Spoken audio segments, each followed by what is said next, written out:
사랑하고 축복합니다. 8월 15일 화요일입니다. 오늘 이 하루 한 주도 성령님의 임재하심으로 승리하는 하루가 되시기를 간절히 소원합니다. 오늘 말씀 제목은 사명자의 고뇌와 확신이라는 제목으로 말씀을 나누고자 합니다. 오늘 말씀은 예레미야 20장 7절에서 18절까지의 말씀입니다. 말씀 봉독합니다. 여호와여, 주께서 나를 권유하심으로 내가 그 권유를 받았사오며 주께서 나보다 강하사 이기셨으므로 내가 조롱거리가 되니 사람마다 종일토록 나를 조롱하나이다. 내가 말할 때마다 외치며 파멸과 멸망을 선포함으로 여호와의 말씀으로 말미암아 내가 종일토록 치욕과 모욕거리가 됨이니이다. 내가 다시는 여호와를 선포하지 아니하며 그의 이름으로 말하지 아니하리라 하면 나의 마음이 불붙는 것 같아서 골수에 사무치니 답답하여 견딜 수 없나이다. 나는 무리의 비방과 사방이 두려워함을 들었나이다.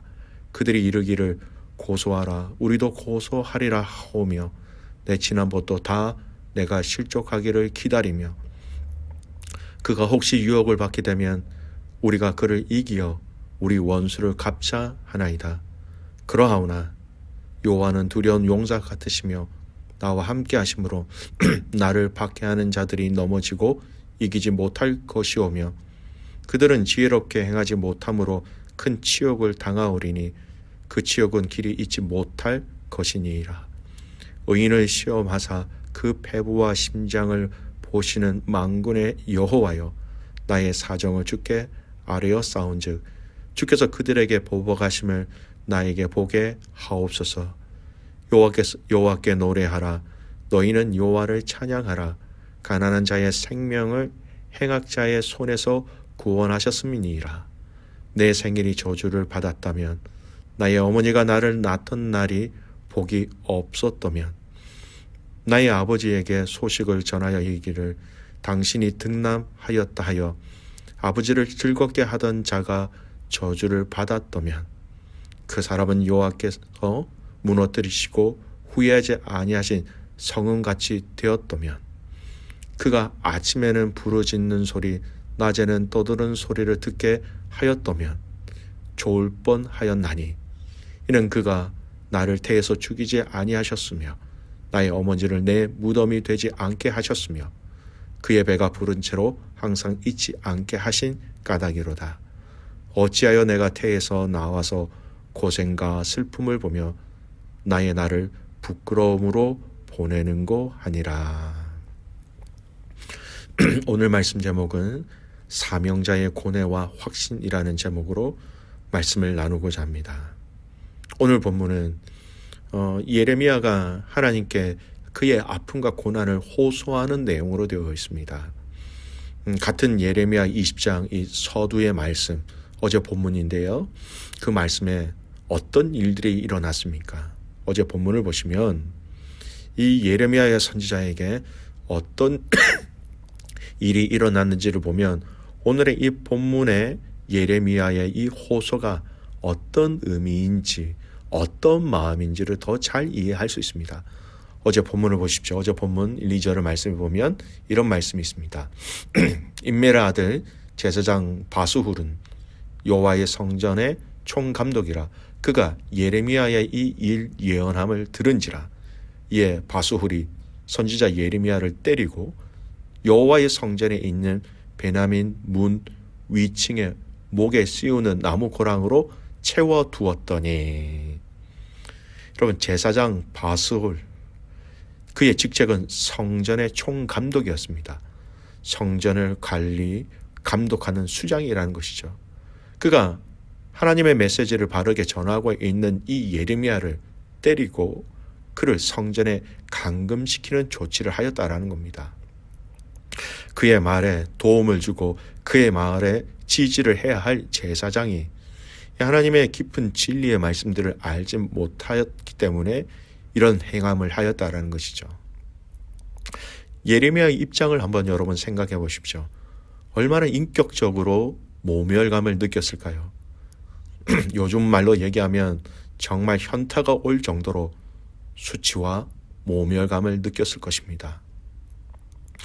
자신이 그런 매와 수치를 당할 만한 일도 하지 않았음에도 불구하고 그는 너무나도 큰 아픔과 충격을 받았을 것임을 우리는 유추할 수 있습니다. 그래서 오늘 본문에서는 이러한 사건 뒤에 예레미야는 두 가지 고민을 하게 됩니다. 내가 이 일을 해야 하는가, 또 하지 말아야 하는가, 선지자로서의 근본적인 부르심, 이 사명에 대한 질문을 하게 되는 것이죠. 8절 말씀 보겠습니다. 8절입니다.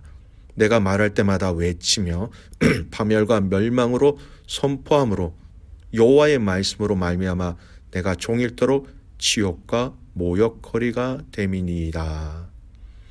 내가 계속해서 이 하나님의 메시지를 전하고자 하면 이전에 경험하였던 그 치욕과 모욕에 대한 것들이 계속 따를 것에 대한 부담감과 두려움이 있다는 것입니다. 내가 이런 대우를 받아가면서까지 이렇게 하나님의 메시지를 전해야 하는가라는 현실적인 문제가 있다라는 겁니다. 여러분, 혹시 여러분도 그렇지 않습니까? 그런 경험을 하신 적이 없습니까? 우리가 주님의 몸되신 교회를 섬길 때에 이와 같은 비슷한 일들을 경험할 때가 종종 있지 않으십니까? 내가 사회에서도 이렇게 대우를 받지 않는데 이런 대접 또는 이런 수모, 이런 오해까지 받아가면서까지 내가 지금 이 자리를, 이 사명을, 이 헌신을 계속 해야 하는가라는 좌절과 한계를 맛보실 때가 있지 않으셨습니까? 그럴 때마다 우리는 그만두고 싶다, 내려놓고 싶다, 그때마다 쉬고 싶다, 아마도 그런 감정이나 느낌들을 받으신 경우가 분명히 있었을 겁니다. 어떻게 보면 우리의 현실 앞에 있는 문제를 가장 쉽게 해결할 수 있는 방법이 될 수도 있습니다. 하지만 오늘 이런 상황 가운데 예레미야는 또 어떻게 덧붙여 그의 다른 마음 한구석에 있는 마음을 고백하고 있는지를 보겠습니다. 9절입니다. 내가 다시는 여호와를 선포하지 아니하며 그의 이름으로 말하지 아니하리라 하면 나의 마음이 불붙는 것 같아서 골수에 사무치니 답답하여 견딜 수 없나이다.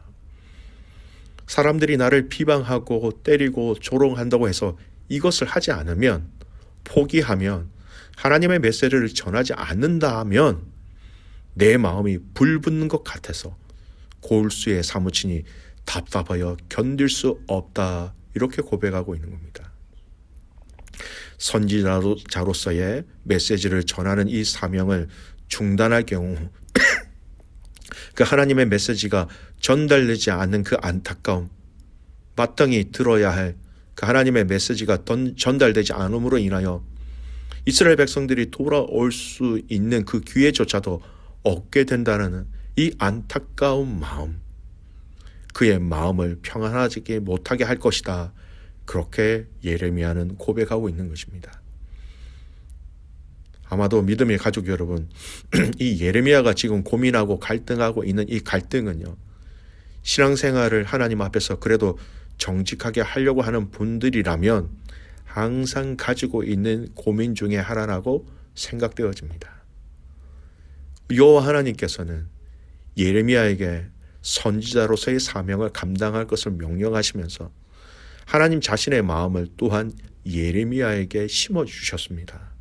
그렇기 때문에 여호와의 분노는 곧 선지자의 마음에 불을 붙였고 그 분노의 불은 그의 내면 가장 깊숙한 곳이라고 말할 수 있는 골수에 담겨지게 되었다라는 겁니다. 선지자가 더 이상 여호와를 선포하지 아니하며 그 이름으로 말하지 않기로 결심하는 순간 그 불은 그 속에서 더욱 활활 타오르게 된다라는 것이죠. 결국은 그는 그 타는 불을 그 속에만 담아두지 못하고 밖으로 발산하지 않으려고 애쓰지만 그것이 오히려 더 쉽게 기진맥진하고 또 지치게 한다는 것입니다. 본문에 보면 답답하여 견딜 수 없나이다. 여러분, 이 의미는요, 비유적인 의미로 나는 결코 나 스스로 이것을 극복할 수 없다라는 것입니다. 따를 수밖에 없다라는 거예요. 결국 내가 내 입술로 하나님의 말씀을 메시지를 전할 때에 내가 매를 맞고 아프고 수치스럽고 힘이 든다 할지라도 나는 당신의 뜻에 따를 수밖에 없습니다. 이렇게 고백하고 있는 거예요. 이 말씀은 다르게 의역을 하면 여호와여 당신이 이기셨습니다라고 선언하는 선언과 같습니다. 이처럼 하나님의 일을 감당하는 것은 힘들고 고통스러워도 중단할 수 없다고 끝내 감당하지 않으면 안 된다고 말할 수밖에 없는 것. 여러분, 사명을 마칠 수 있는 것은요, 사역자들 자신의 의와 신실함에 근거한 것이 아닙니다. 당신의 사역자들을 향한 하나님의 열심과 하나님의 설복 때문에 우리는 우리에게 주신 사명을 감당할 수 있게 되는 것이죠. 저는 오늘 이 예레미야의 고백을 보면서 떠오르는 한 사람이 있습니다. 바로 사도 바울의 고백입니다. 사도 바울도 같은 맥락으로 이런 의미의 메시지를 고린도 교회를 향하여 쓴 구절에 있습니다. 고린도전서 9장 16절에서 17절 말씀입니다. 제가 말씀을 읽습니다. 내가 복음을 전할지라도 자랑할 것이 없으면 내가 부득불 할 일임이라. 내가 만일 복음을 전하지 아니하면 내게 화가 있을 것이로다. 내가 내 자의로 이것을 행하면 상을 얻으려니와 내가 자의로 아니한다 할지라도 나는 사명을 받았노라. 바울의 심정이 바로 이 예레미야의 선지자의 심정이고 그 심정을 하나님께서 주셨다라는 겁니다. 바울은 이 복음을 내가 전하지 아니한다면 자의적인 의지가 있는 메시지죠. 이것은 나에게 큰 화가 될 것이라고 얘기합니다.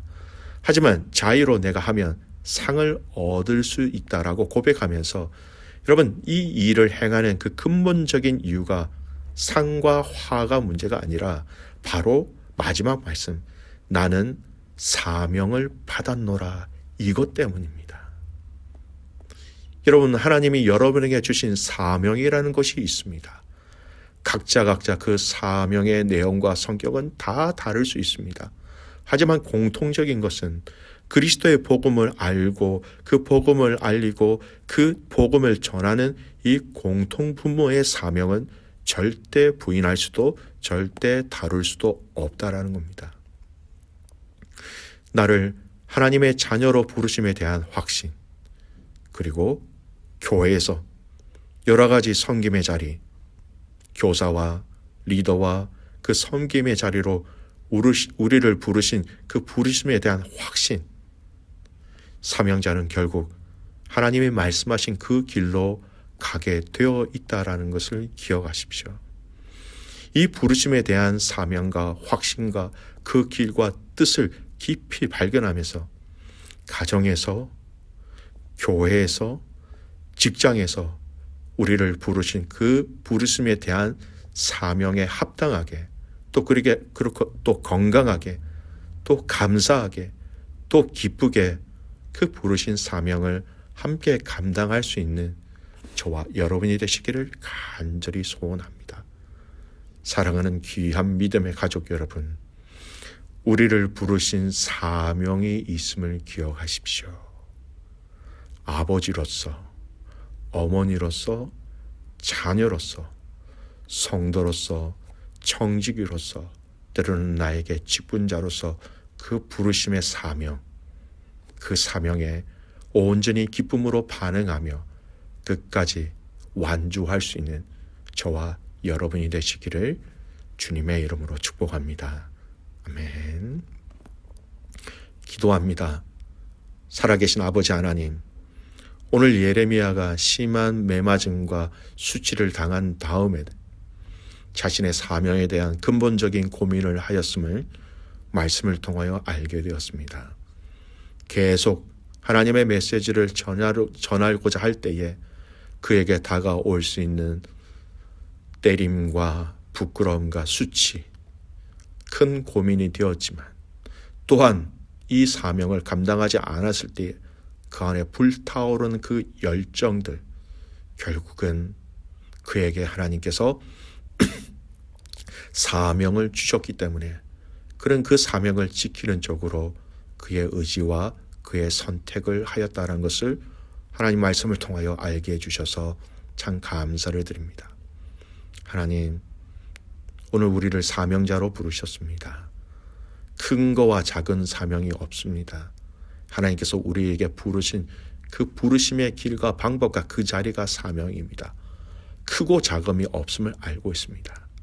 그 부르신 자리를 감사와 기쁨과 즐거움으로 감당하게 하시고 그 부르신 자리에서 기쁨과 즐거움과 하나님의 기적과 하나님의 역사를 체험하는 귀한 믿음의 성도들의 삶이 되게 하여 주시옵소서. 살아가는 귀한 선교사님들을 위해서 기도하는 날입니다. 주님, 그분들을 보내셔서 그 땅을 회복시키시고 그 땅 가운데 놀라운 하나님의 영광을 취할 것을 저희들이 소망하오니 귀한 선교사님을 붙잡아 주시고 기름 부어 주시고 성령께서 날마다 함께 하셔서 주님의 영광 보고 들을 수 있도록 동행하여 주시옵소서.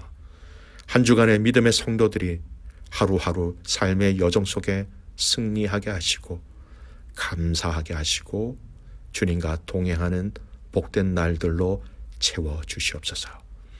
그렇게 같이 그 주님을 신뢰하며 살아서 역사하시는 예수 그리스도의 이름으로 감사하며 기도드리옵나이다. 아멘.